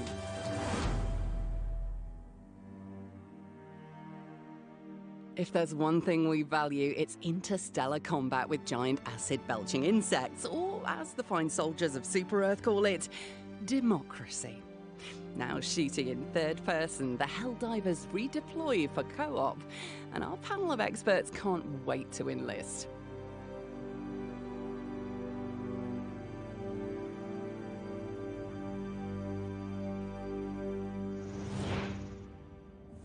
Helldivers 2 arrives on PC for some co-op Starship trooping on February 8, 2024. Now, we turn to the unholy rebirth of a 2009 strategy cult classic. When Hell's throne sits empty, its greatest devils march to war in this stylishly sinister game of ungodly grand strategy. Here's the latest trailer for Solium Infernum. Set in the bureaucratic nightmare of hell, Solium Infernum is a political strategy game like no other. The Prince of Darkness has vanished, and to ascend to the Dark Throne as ruler of hell, you must prove to the infernal conclave that you are the most powerful archfiend of all. Equip powerful relics and cast rituals that can turn the tide of battle. Command legions, summon colossal titans, bribe minions, and attempt to outbid your fellow archfiends in the bazaar, Hell's blind auction house. You'd best learn the rules of Hell fast, and how to exploit them, archfiend. For it is malice and malevolence that win favor in Hell. Insult and extort your enemies, goading them into open warfare. Or worse, humiliation. Scheme in your sleep with asynchronous multiplayer, investing just a moment each day in games that can last for weeks. There are no loyalties here in the Abyss, and betrayal is the name of the game. Solium Infernum isn't called a friendship destruction simulator for nothing. Better to rule in hell than serve in heaven.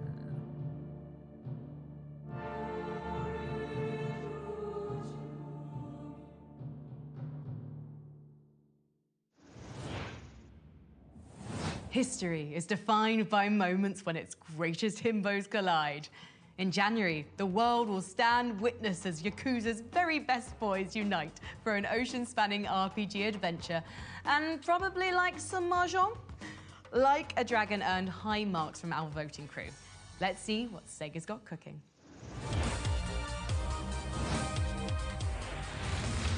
Number 4, Like a Dragon, Infinite Wealth.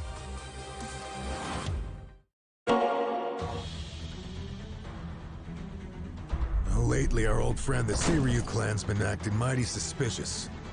It's a pleasure to meet you, Kasuga-san.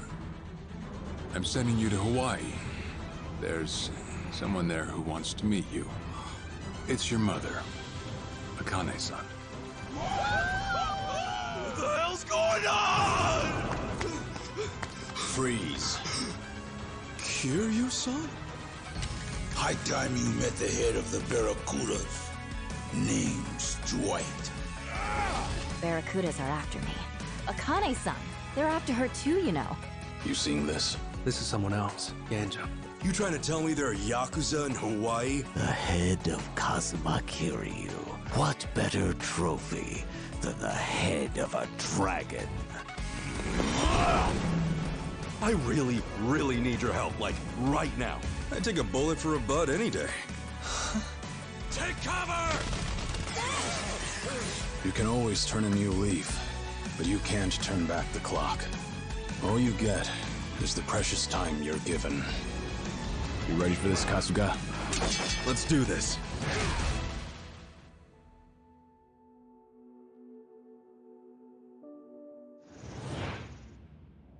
You haven't missed your chance at our gaming PC giveaway.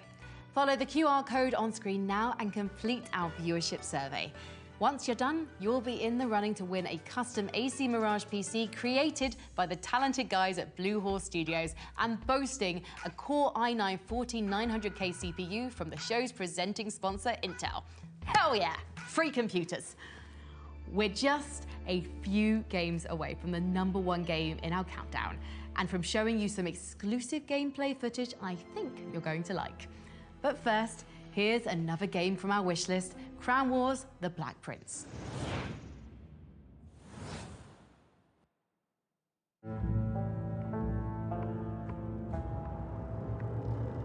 War, your great passion. How appropriate, for it makes you blind to our ascension. We were here well before your kings, before your religions. We will be here after your empires. We are domination. We are power beyond imagination.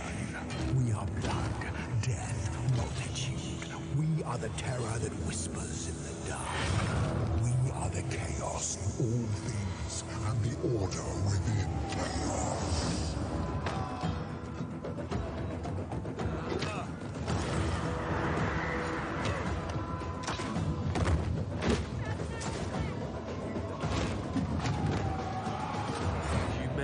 Many things, but we have hope.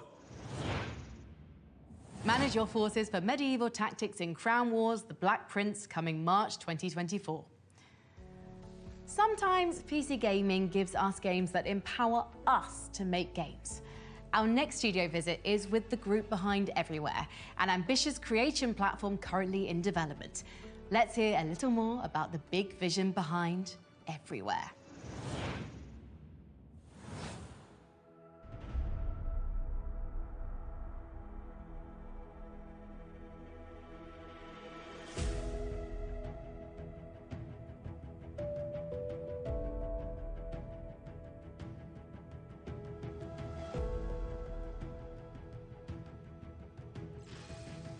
Hey, my name's Adam Whiting, Assistant Game Director here at Build Rocket Boy, and I'm working on Everywhere.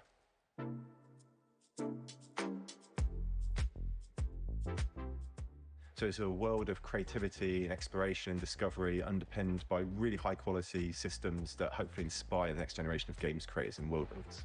Hi, my name's Leslie Benaziz. I am the game director of Everywhere and Mind's Eye, founder of Build a Rocket Boy. Everywhere is a place where players can tell their stories, where they can build their own world. There's shooting elements, there's driving elements, there's puzzles. Players can build UGC, take part in many different experiences, and they also play a AAA game called Mind's Eye. Tools, which we call Arcadia, they're a part of Everywhere, so you don't have to jump to a separate executable to trigger them. We built the platform with UGC in mind, so it's inherent to the games. Arcadia, I think, is a really wonderful suite of creation tools that we're using internally to build content within the platform. I think that's really important. If you're using one set of tools and then giving a lesser subset of that to players, they immediately realize the limitations of the tool set they've been given, whereas we want everything that players play within Everywhere to serve as inspiration because they have the same tools that we use to build that experience. So you could look at Utopia as the hub where you socialize. It's where you come into the games, meet up with your friends before you decide to go play the entertainment that you and your posse will like to. It's a place that you arrive in within Everywhere, and then you can use it as like a launch pad, jump into any other type of experience. Go and explore the open world of the biomes surrounding Utopia City. You can jump into the district buildings that curate specific types of content, or you can jump into anything you want to through our portals or through invite some other players. But essentially that's the kind of foundation that you use to kind of experience all these other interesting kind of facets and gameplay experiences. The progression system of the game, the actual gameplay of Everywhere sits within the biomes, and then you've got these abstracted other areas which we call arcs, and they're pieces of UGC content that we build and our players will build, and they're held separately from the main world. They're connected by virtue of the fact they're all part of this one ever-evolving, ever-changing world called Everywhere, and they're all connected, so using the same character and the same data to kind of traverse these different experiences, but they're not causally related or narratively related. You know, we were intentionally taking a very light touch with the narrative within the game because we want this to be a world where players have agency and they have freedom to infer their own stories and their own world building within this space, and we don't really know what they're going to do with it, and we really want to earnestly kind of move forward with them and help them build this world with us. If you were kind of able to take part in like a shared reality with other players of all different types, who had all different types of backgrounds and experiences and wants and needs, but they're all being fulfilled by the creative potential of one particular platform, I think that'd be a really exciting place to be. The purpose of our alpha test, it's more of an infrastructure test. The first people moving into this world are going to be able to check out our systems, allow us to do a lot of kind of testing of the back ends, all that kind of stuff. But they're also going to be kind of the intrepid explorers, the first into this brand new horizon, the first people to experience the tools and be able to build some really cool content with them. We're keen for everybody to get involved. You know, like I said, this is a game that's been built from the very beginning with people like you sat at home watching this video right now in mind. So I implore you, please come to everywhere.game, sign up for the alpha. And we're very excited to hear player feedback. Time for a new world. Let's build it together.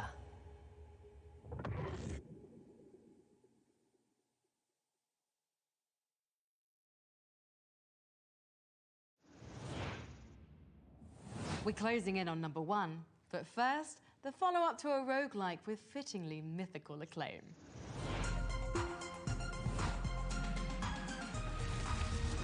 Number 3, Hades 2.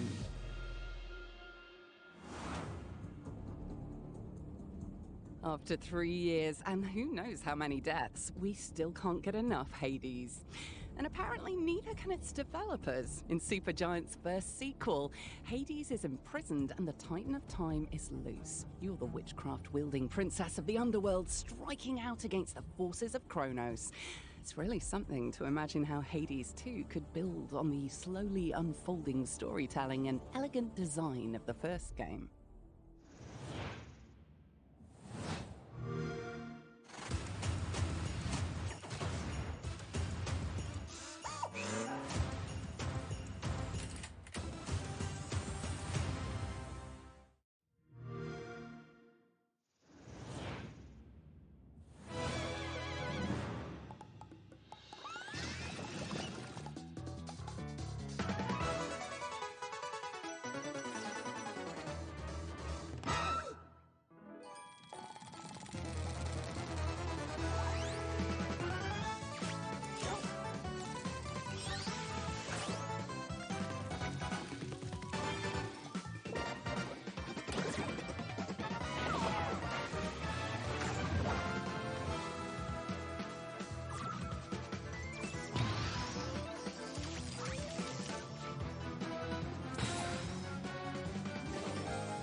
You know, we don't think of the PC as the birthplace of platformers, but we continue to see outstanding 2D and 3D platformers release each year. Nice.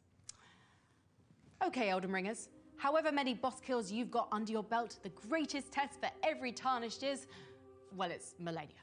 The second greatest test is patience. And by God, FromSoft, haven't we been tested enough? Torrent needs his exercise. As we scratch at the locked door of the lands between for details, let's hear from some of our voters about what they're expecting from this expansion. Number 2, Elden Ring, Shadow of the Erdtree. I'm extremely excited about the Elden Ring DLC, Shadow of the Erdtree.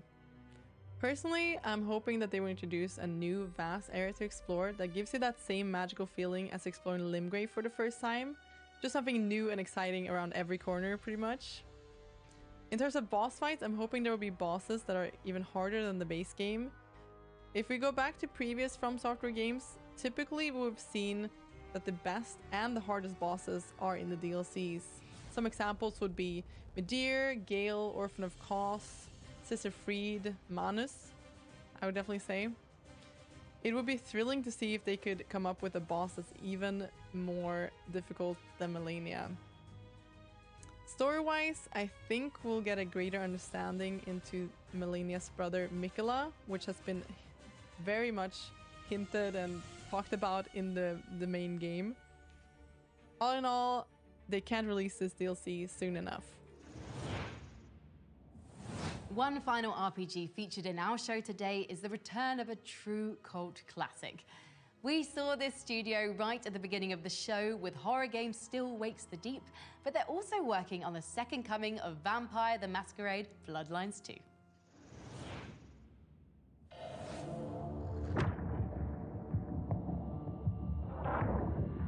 Tell me, Willem, what rumors have you heard about me? That you were there in Cairo.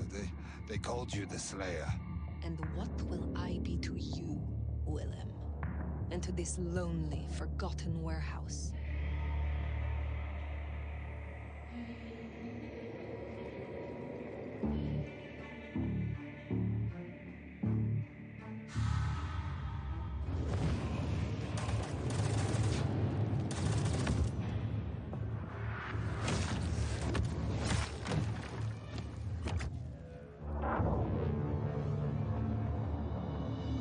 Exactly what he said you'd be. I guess that makes it easier. Makes what easier? What happens next?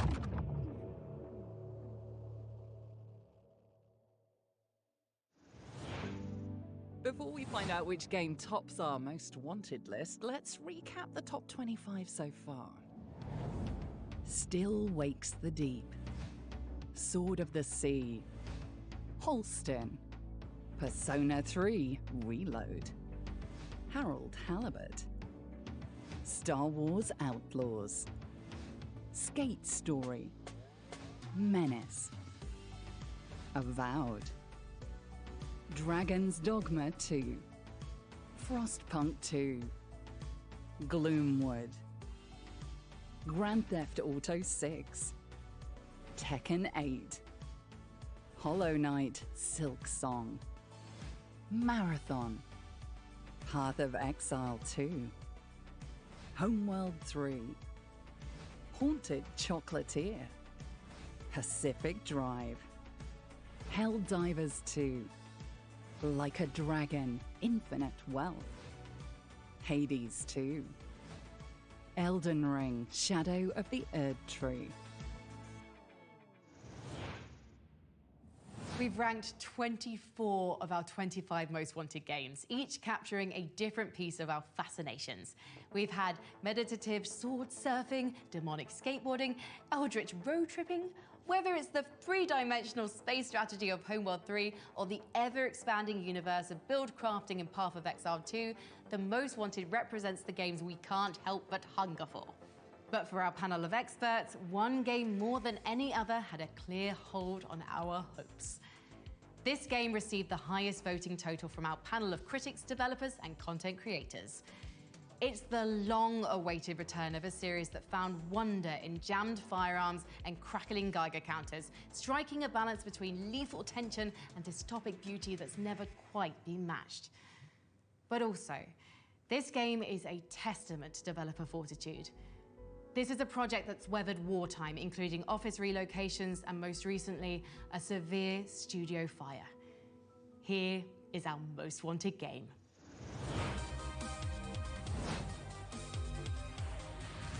Number 1, Stalker 2, Heart of Cornoble. Hello everyone, I'm Yevgen, the CEO of GC Game World and the game director of Stalker 2, Heart of Chernobyl. Recording this video feels almost surreal as I accept the award for the most anticipated PC game. Being here proves that several elements much larger than myself aligned for this moment to happen. Firstly, it's about you, our fans. Many years ago, when the journey we had planned concluded, you refused to leave the zone. You enriched it with stories, love, and life, ensuring that legacy continues through the years. You've shown us that there are still goals to achieve and stories to tell. Your passion has guided us throughout this journey, and I can never express enough gratitude for that. I consider this award a symbol of your unbreakable trust. Secondly, it's about the journey itself. This path was extraordinary, marked by dedication, passion, and commitment from everyone involved to deliver an unforgettable experience. I feel blessed to lead a team like this, and I dedicate this award to those talented individuals. Stalker 2 stands as the biggest and most complex game in our lives. It was ambitious from the beginning, but evolved into an ultimate challenge. It holds extreme significance and a deeply personal connection for us, crafted amidst the most stressful conditions imaginable, including the pandemic, war, relocation, cyber attacks, life threats, and more. Additionally, it's about the legacy. Stalker began as a PC franchise and has always been loyal to the PC community. Receiving this award at the PC Gaming Show feels like a confirmation that we will remain true to our vision and roots. This holds extra significance for me. I understand that discussing somber topics during a gaming show might not be ideal, but I'll take this opportunity to address the situation in my homeland. The war still goes on in Ukraine. Those currently fighting on the front lines, including GC employees, are real heroes. Not all of them were trained for this, they simply couldn't turn away. Stalker 2 was important for us even before the war, but now it stands as a national product, aiming to convey Ukraine's unbreakable spirit to the world. Today, we celebrate our victory here, while simultaneously striving for our homeland's ultimate triumph in the future. I am overwhelmed with the joy to recognize that Stalker 2 entered the final phase of development. Fellow Stalkers will soon reunite in the zone once again. Thank you all for this award. I assure you it holds far more meaning than I can express in a foreign language. Now I want to show you the story trailer we have prepared for this occasion. Please enjoy.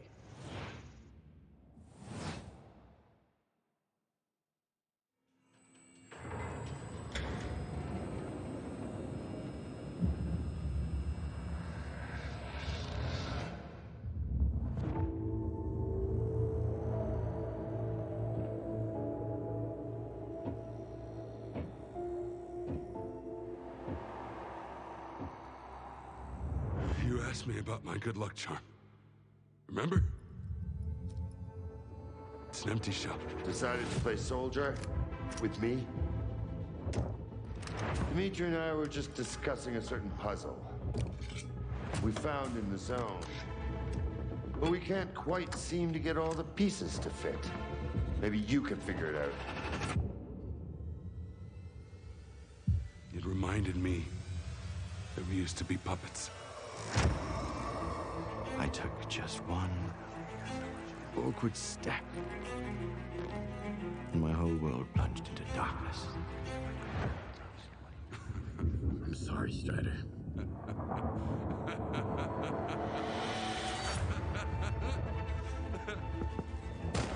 That was the day the psi fields were turned off. Suddenly, the voice of Monolith was gone. I felt as if I was awakening from a years-long coma. And through the scope, I saw the body of an unknown soldier fall. We had a simple choice.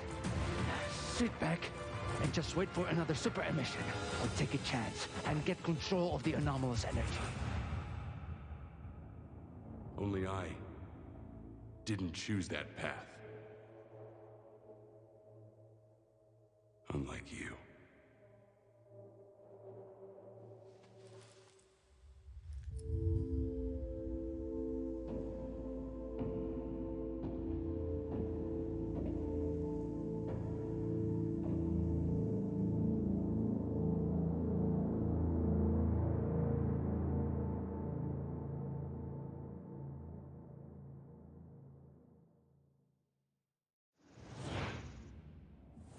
thank you for joining us in counting down the PC gaming show Most Wanted. And thanks as well to our sponsors at Intel for helping us put on this broadcast.